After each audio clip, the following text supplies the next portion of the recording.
What do you think that vacation or travel time can teach us about the journey of faith with the catechumens? Hi, my name is Diana McAlintosh. And I'm Nick Wagner. And welcome to this team initiation video where Nick and I are in Paris.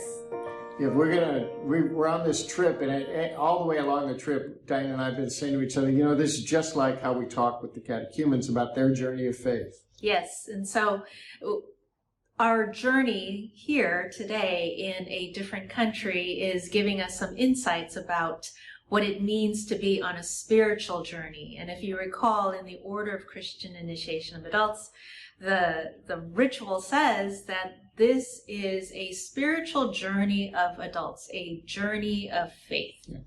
Yeah. And so some of the things that we're sort of figuring out as we go along here is just the language, obviously. So Diana studied a little bit of French in high school. I've never studied French.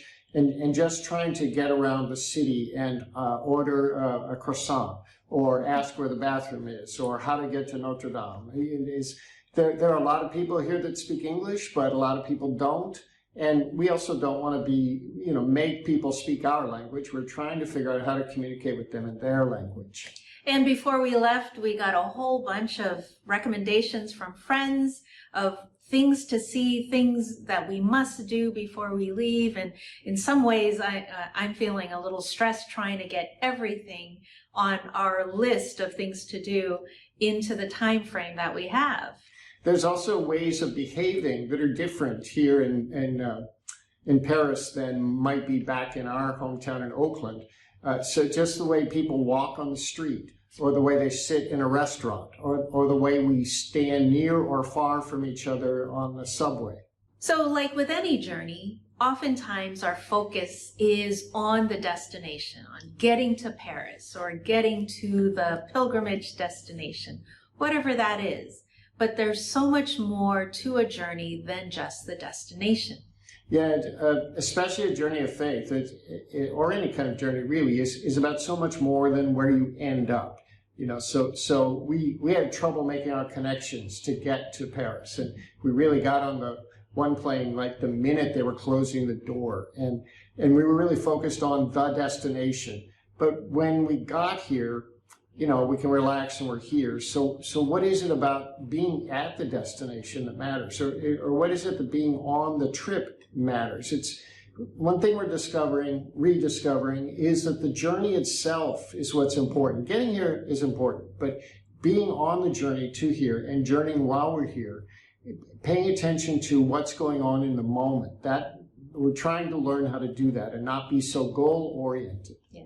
And when Pope Francis said that we are called to be accompanists on the journey, companions on this journey, he was putting his focus, the emphasis, not on the destination, but on the physical walking together itself, the in-between parts. And if you remember, the first name of the Christian community was the people of the way.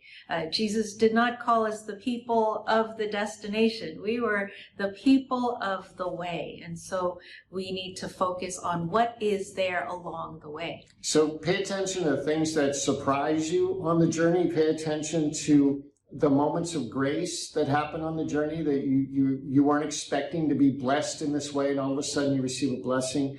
And really on a travel journey or on the journey of faith, we really want to focus on what changes us and what changes the catechumens. So change or conversion is really such an important part of the journey itself. So here are 3 practical examples of what we've learned on this journey that might be also helpful for you as you are accompanying your seekers. The first thing is to start with your seeker's needs. Yes, so one way that that we rediscovered this learning is yesterday. We were on a train from Paris to Versailles. So we went south a little bit, southwest, I think, to see the Palace of Versailles. So I'm focused on the destination. I'm focused on getting there. I'm focused on just getting to the train, knowing which train to get on so I'm not going the wrong way and all that. And so we get on the right train. and it's a crowded train. And the seats that we got, there are 3 across, and then facing us are another 3 seats. And so we're literally sitting next to a person on our right, and then 3 people in front of us. And then there's an aisle and a couple seats over here. And we're packed in like sardines, and we're all of us are sitting there staring at each other, closer than we would be if we were actually having a conversation, and not saying a word to each other. And, we go like that for a little bit of the trip, and we start to overhear conversations to the right and left of us in all different languages. And Nick takes a risk and says hello to somebody sitting next to us who I think was speaking Italian. And so we're trying to converse with them in Italian. And then I try to start a conversation with the couple sitting to our other side who spoke Spanish. And so we're building this relationship across languages, across the aisles, whereas before all of us were just thinking, okay, we need to get to the destination. And what that teaches us as catechumenate directors is that oftentimes we are starting with our destination, our lesson plan, our topic, our agenda for that gathering, and not focusing on the needs of the catechumens that they bring. And the catechumens are sitting right in front of us in a sense like that, close like that on the train, and we're not letting them talk. We're not asking them what language you speak, or where are you from, or where are you going, or how long have you been in France, we're not asking them their needs. We're not asking them their story. We're in a sense sort of giving them the train itinerary. The next stop is going to be X, and the next stop after that is Y. And don't forget to take your belongings and check all around. We're talking at them instead of engaging them in conversation and discovering their story. Yes, and once we broke the ice, once we got rid of our focus on the destination and started to interact with one another, I realized that we were filling one another's need for relationship, for friendship. And we actually deboarded that train with 2-3 new friends. And it felt really like a blessed time, and almost even better than the destination itself. So that first practical point then is for you to focus on the catechumen's need. The second practical point is related to that, which has to do with entering into the catechumen's country, we're going to call it, or entering into their life, entering into their culture. Mm-hmm.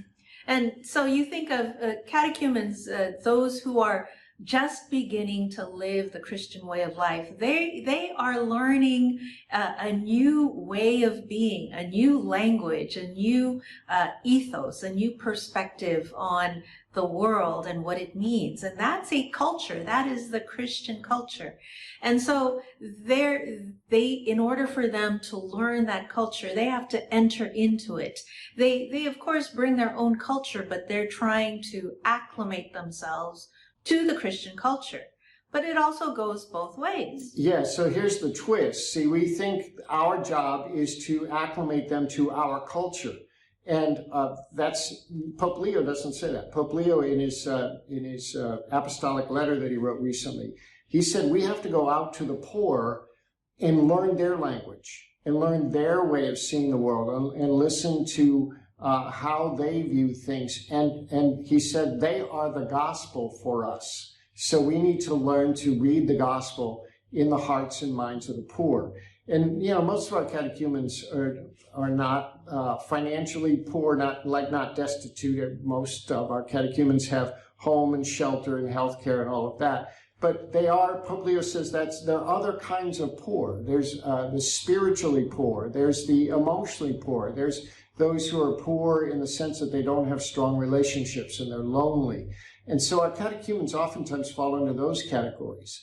And I'm going to blame myself here. I come at that with a need to fix them, to help them not be so lonely, to help them not be so spiritually bereft.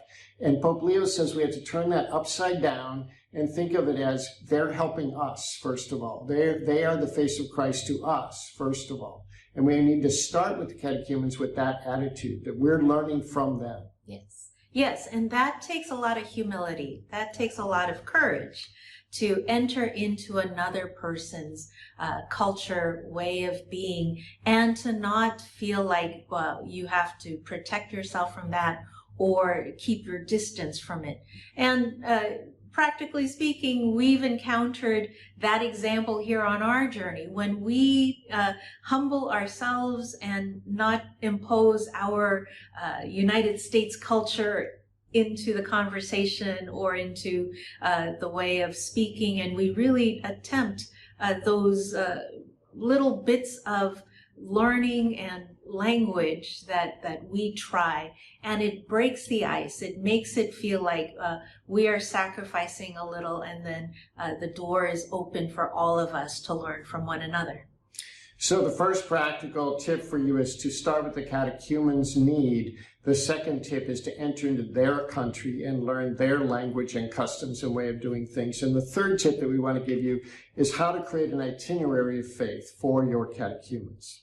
So unlike a real travel vacation, the spiritual journey does not have a time frame. There is no deadline to get to your final destination. For those of us traveling, there is a return date, and we have to pack everything that we want to do within that time. But it's not that way for the spiritual journey. Yeah, it's sort of like we, not particularly on this journey, but we've been on journeys where we just started. And we didn't have a date when we had to get back home. And those are the most interesting, and you learn the most things, and you really discover God on those kinds of journeys, because you're really taking a leap of faith every day when you wake up. Another point about creating an itinerary for catechumens, when we started creating an itinerary for this trip, we're reading travel guides and blog posts and getting recommendations from friends, and we collected a list of must-dos and must-sees, things you have to see. I mean, we're in Paris, so you have to see Notre Dame. You have to see the Eiffel Tower. There are things you have to see and have to do. And there are must-sees and must-dos on the catechumen's journey of faith. And in the right, you can find those. There are prerequisites for starting the journey of faith in paragraph 42. And the must-dos and must-sees that they have to do along the way are in paragraph 75. And kind of toward the end of the journey, to make sure you've seen and done everything, and you've had the best experience you can have. Paragraph 120 is kind of how we know the catechumens are ready to begin that final trek on the road to initiation. Mm-hmm. But with all of these must-sees and must-dos, again, the ritual says there is no set time frame for completing all of these things. In paragraph 76, it says that when we encounter a seeker, we cannot predetermine how long this journey will take for them. And so each person comes with their own pace, their own travel itinerary that we are trying to help them uncover and discover for themselves. And the final point we would like to make about the travel itinerary is beyond the must-sees and must-dos, there are what the travel writers call hidden gems, things that are off the beaten path. They're not the thing every tourist does or every visitor to Paris does.